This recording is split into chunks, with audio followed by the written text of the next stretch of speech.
Hey there, welcome to LSAT Demon Daily. I'm Josh Mansfield, a teacher with the Demon, and with me is Nathan Fox, one of the founders of LSATdemon.com and the weekly podcast Thinking LSAT. Nate, our email today comes from Medicine Matt, who says pre-med to pre-law. Hi guys, I'm heading into my senior year of college with plans to take a fifth year to finish up some remaining credits.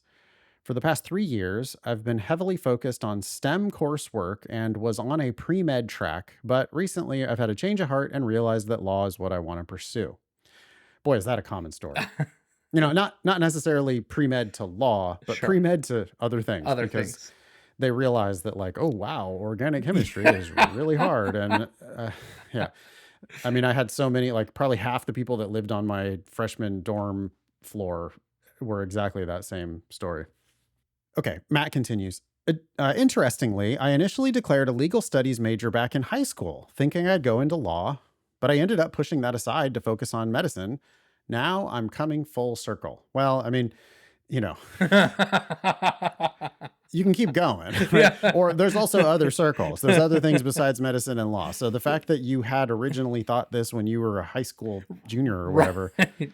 I don't make too much of that. Like don't think, oh, this was my true destiny Yeah. all along. No, you're very young. You've got so much life ahead of you.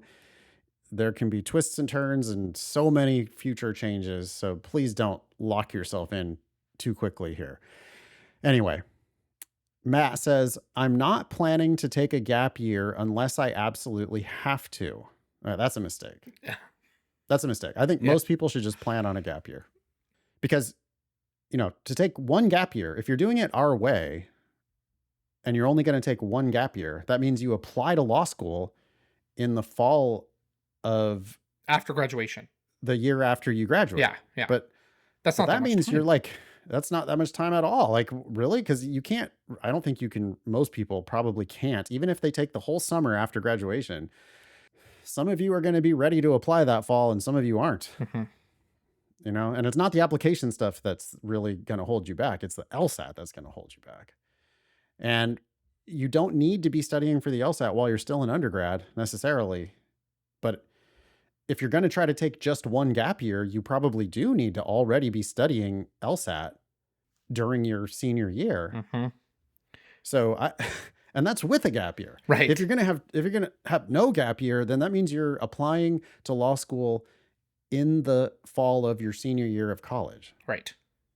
Or your fifth year of college. Which means in Matt's case. Yeah. But which means he's studying, like he's going in August. So he starts his fifth year of college in August, presumably. And applies to law school at that same time. And applies to law school at that same time.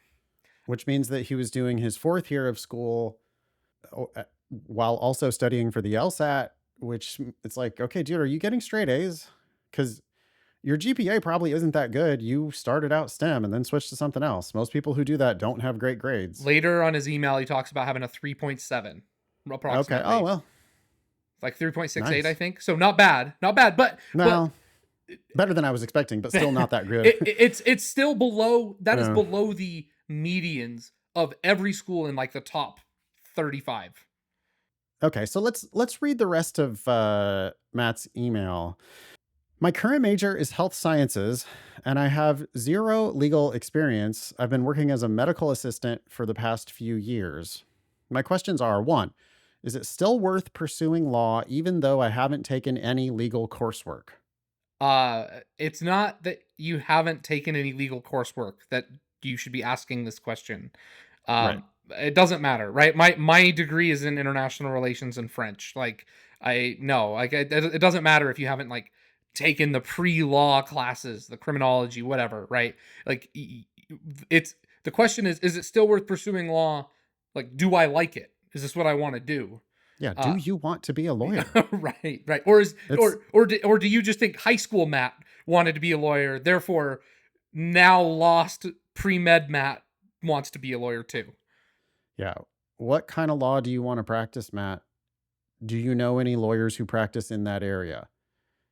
Do you know what they actually do? Do you have some rough idea how much money they make? Do you know how many hours a week they work? Do you want to do that type of work that much for that much money And can you credibly get it from whatever law schools you think are acceptable to you? Right. The thing you're missing is not legal experience. It's knowing a damn lawyer and knowing what kind of law you maybe want to, I'm not saying get locked into one specific thing, but if you don't have one specific thing that you think would be a good fit for you, then it's clear to me that you haven't done enough due diligence to be seriously on the pre-law track. Second question, will law schools take me seriously given my pre-med background? Absolutely. In fact, they'll probably take you more seriously than somebody who was studying poli-sci the whole way. I mean, there's tons of poli-sci majors who apply to law school. Yeah. You're going to show up with like a decent GPA in STEM.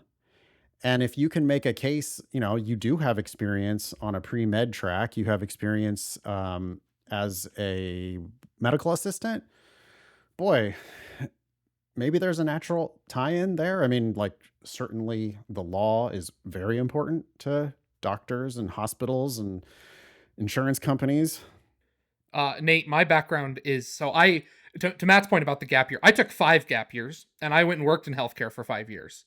And that's kind of my interest in law. And I met with a firm that does medical malpractice, and they have nurse paralegals, former RNs who went over and became paralegals, who organize case, like the patient's medical records, timelines, etc. Fascinating to me, right? Is that Yeah. something you're interested in? That's a great use of that pre-med ideas. Oh my God. Yeah. That boy, is that a perfect applicant to law school? I mean, not that I would encourage them to go into law school, but Right. I just wouldn't encourage anybody to go to law school, really. But Right. if you definitely want to be a lawyer, like if you know what lawyers do and you want to do that, then a nurse paralegal, holy shit. Okay, speaks the language of medicine, also speaks the language of the law, eminently employable, like extremely employable by hospitals, by insurance companies, by everybody. Government entities, Everybody. in-house counsel in a million different contexts. Like, you're going to be so attractive to the law schools. And again, way more attractive than somebody who did mock trial in high school and studied poli-sci and did the pre-law society and all that stuff. It's like, yeah, okay, but you don't have any like integration to the real world. What practical use? You've got these like pie in the sky ideas about, well, I'm going to be a lawyer because I'm going to change our laws. And yeah, okay. I mean, some people are, but not nearly as many as are going to be fighting over insurance claims. And the law schools know that. So they're going to, by the way, law schools are never going to try to sell you on the insurance claim legal path.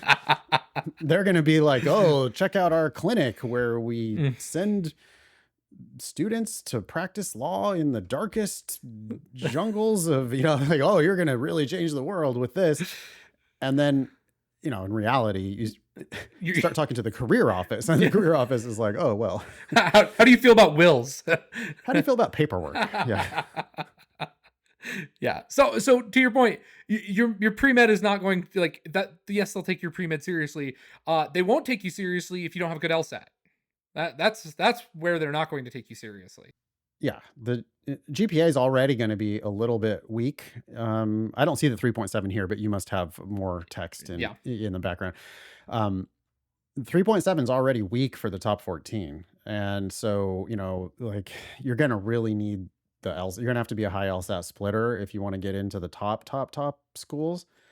But if anybody was ever going to get in as a splitter, somebody with a STEM background who has like some sort of an idea about what they want to do and professional experience that kind of backs it up a little bit, that's going to be a very credible applicant. Again, the high LSAT is what's going to get you into that conversation. His last question, what do you recommend to students in similar situations? Just what I recommended you. I think it's everything. I think we covered it all. Yeah. Did we miss? Yeah. Take the gap year, Matt. Please take a couple. Go work, and if healthcare, like you had some interest, go find some legal adjacent healthcare jobs and go spend some time in them. And really stop thinking about law school admissions until you've probably already graduated. Yeah. I just don't. I don't want you fucking up your GPA any more than you already have because of biology Okay. or whatever it was, the calculus classes that you had, like you have to take the hard math series instead of the easy math series when Hmm. you start off pre-med. So that hurt your GPA. So that sucks. But you can remedy it with straight A's from now on, then a killer LSAT, then think about applying in September for the following September. So just pump the brakes and kind of let it come to you a little bit. You got to do that like stutter step, little hesitation move before you just take it right to the rack. Thanks for writing in, Matt. Email daily@lsatdemon.com if you'd like to ask us a question or share some LSAT or law school admissions news. Thanks for listening.